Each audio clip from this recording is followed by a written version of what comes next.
The scent of antiseptic clung to the air as I slipped into my white coat, the fabric still warm from the dryer. The hallway outside my office hummed with the rhythm of beeping monitors and rushing footsteps, a soundtrack I'd grown used to over the years. To most, this place was overwhelming. To me, it was home. My name is Dr. Emily Carter, attending surgeon at St. Mary's Hospital in Boston. People see the polished version of me, steady hands, silk blouse under my coat, hair pinned neatly before morning rounds. What they don't see are the scars stitched deep inside, the ones I don't talk about. I was flipping through a chart when my phone buzzed. The message read, "New consult. Patient's family doctor requested a joint evaluation." I didn't think much of it until I read the name attached. Dr. Richard Hale. For a moment, the world tilted. My pulse thudded in my ears, and the chart slipped from my hands onto the floor. Richard Hale wasn't just any doctor. He was the doctor my parents trusted instead of me, the one who let them skip the surgery I desperately needed years ago.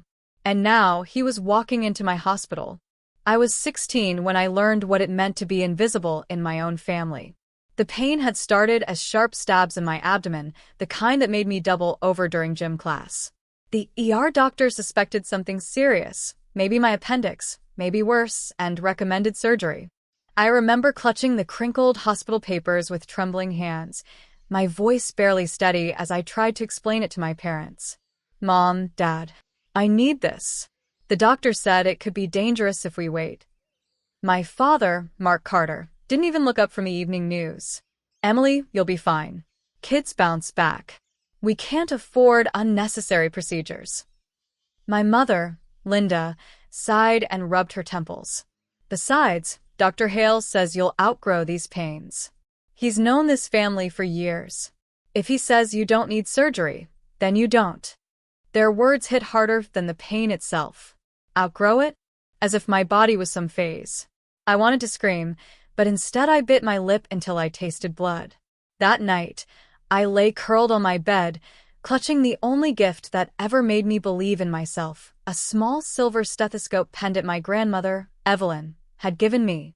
"One day," she whispered when she clasped it around my neck, "you'll heal people in ways no one else can. Even yourself." Her belief in me was the lifeline I clung to when my parents refused to sign the consent forms. They skipped my surgery, leaving me to ride out weeks of agony with nothing but painkillers and the quiet rage of being dismissed. I still remember the sound of their laughter downstairs while I pressed a heating pad against my side, praying the pain wouldn't kill me. That was the night I made a promise to myself. If no one else would fight for me, I would fight for myself. I decided, right then, that I would learn everything about the human body, about healing, about strength, and one day, I would walk into a hospital not as a patient begging to be seen, but as the doctor no one could ignore. When I left for college, my parents barely noticed. My mother packed me a half-hearted lunch, and my father muttered something about "good luck, don't rack up debt we can't help with." There were no hugs, no tears, no sense of pride. Just silence, and the heavy reminder that I was on my own. But, in a way, their indifference was fuel. Every dismissive word, every skipped appointment, every moment they made me feel small, it all burned inside me, steady and relentless. I enrolled at Boston University, majoring in biology, with a pre-med track.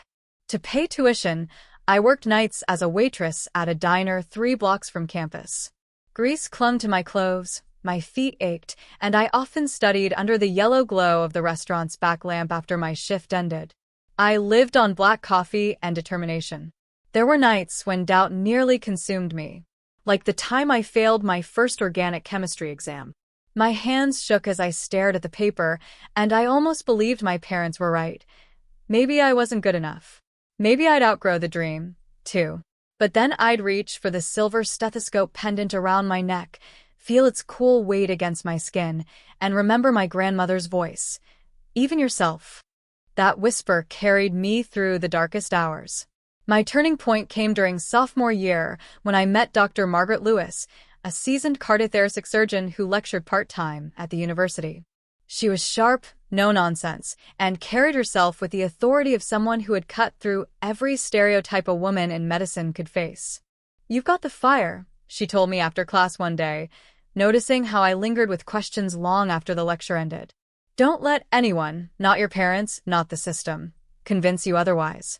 Medicine needs women like you. Those words became my compass.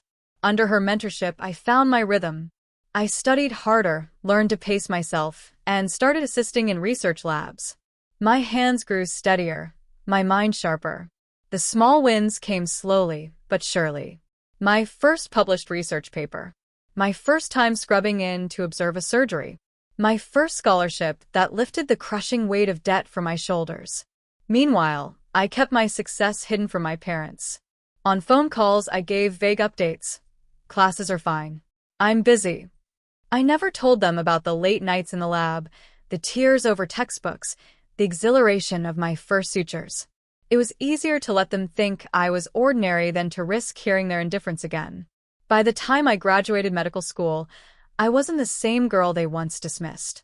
I had survived pain, poverty, prejudice, and my own doubts. And each time I walked into an operating room, I carried with me the invisible scars of that skipped surgery, scars that didn't weaken me but made me stronger, more determined, more compassionate. I wasn't just healing patients. I was healing the girl I used to be. The day they walked back into my life began like any other. I had just finished rounds and was reviewing post-op notes when my assistant, Claire, knocked on the door. Dr. Carter, there's a family here requesting a consult. They're with Dr. Hale. My pen froze mid-sentence.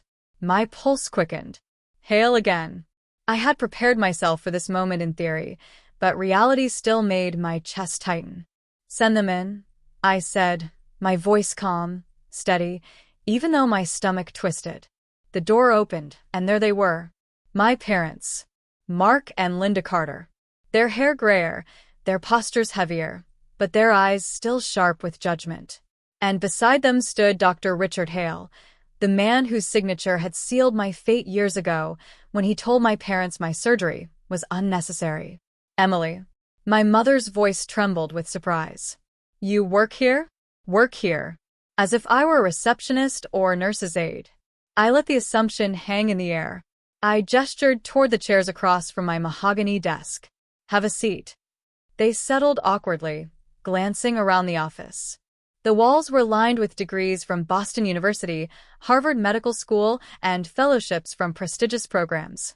Framed photos of my surgical team in the OR, awards from national conferences, and even a photograph of me with Dr. Lewis were displayed proudly. I caught my mother's eyes flickering over the plaques, her lips parting slightly. My father cleared his throat but said nothing. Dr. Hale broke the silence. Dr. Carter, it's an honor. I didn't realize you were at St. Mary's. We have a patient, your nephew, I believe, scheduled for surgery. Your parents wanted me involved as consulting physician. My nephew. My brother's son. I leaned back, folding my hands. The air was thick with irony. Years ago, they had denied me a simple surgery. Now, they were here, desperate for my expertise. I see, I said evenly. And you want me to operate?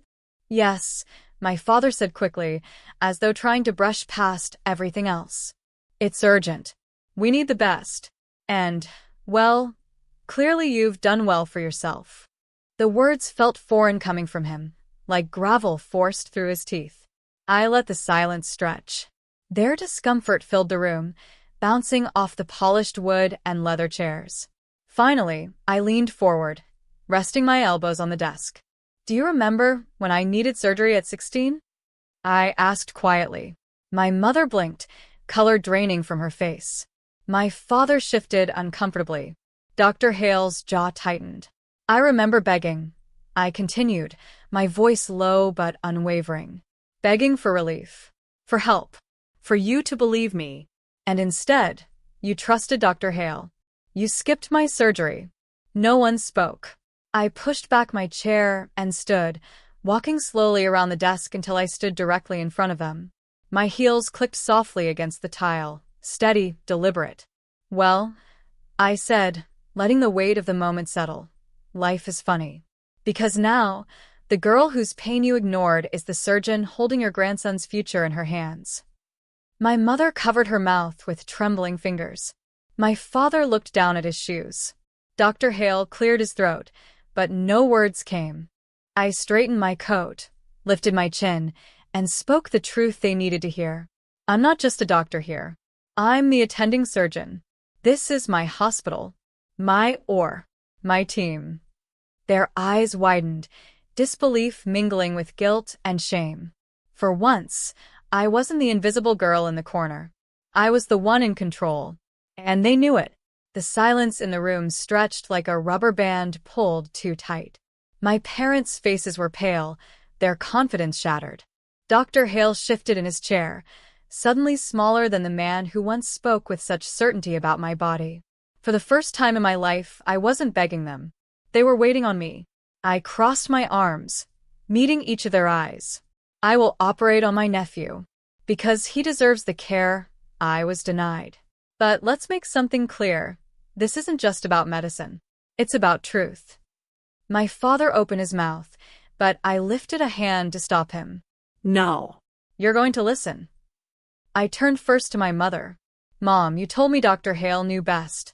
You trusted his judgment over my pain, over my voice. From that day on, you treated me like I was dramatic, fragile, not worth the expense. If you want my help now, you need to admit you were wrong, that I mattered then, and I matter now. Her eyes filled with tears. She nodded slightly, unable to speak. Then I faced my father.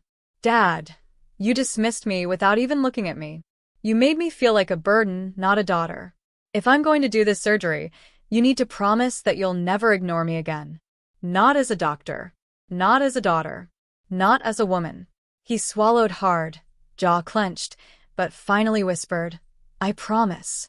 And then, I turned to Dr. Hale, the man who once signed away my chance at relief.